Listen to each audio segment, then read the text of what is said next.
Next, we'll measure the inside width of the rails of the cab.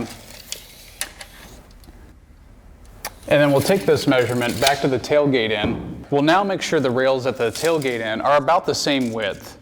Adjust them if need be. Do not tighten them down. We will do that in a later step. We've placed a 1/2-inch jam nut onto the 4-inch bolt from the install kit and then threaded it on the bottom of the ramp, placing the black vinyl cap on the backside to protect the truck bed. We'll use this bolt to adjust the ramp alignment for full bearing contact as the cover closes.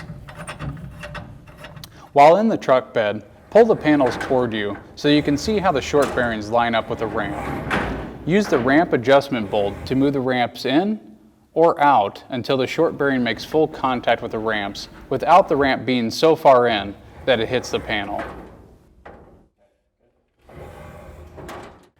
At this point in the installation, the rails should be tightened down to the cab mounting clamps only and still loose to the center and tailgate clamps.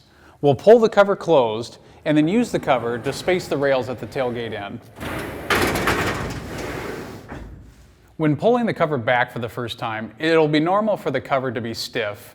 If the cover binds or is extremely hard to pull back, stop, check to make sure that your rails are parallel, centered, and most importantly, that they're level. When pulling the cover closed for the first time, before the gas springs have been installed, the hinge by the cab will not come up all the way.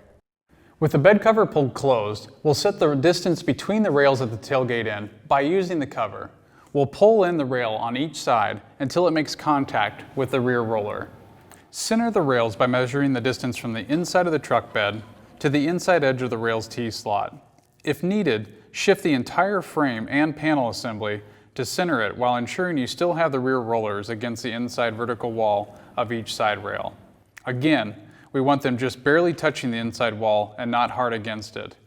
With our rails centered and parallel at the tailgate end, you can now tighten the rails down to the tailgate clamps only.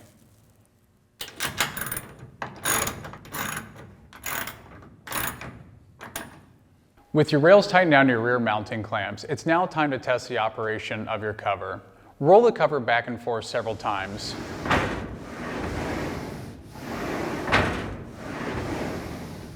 Your cover should roll smoothly. It will be normal for the cover to be stiff. If your cover binds or requires excessive force, that means that your rails are either not centered, parallel, or that they're not level.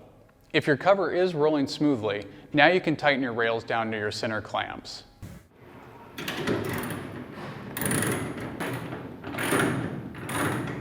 With your rails tightened down to your center clamps, it's now time to test your operation again. Pull the cover back and forth several times. It should still be smooth. If you feel like your cover is binding at your center clamps, that means that your center clamps are pulling down on your rails. To correct this, loosen the clamp from your truck bed rail lip and then lift it slightly, then retighten it to your truck bed rail.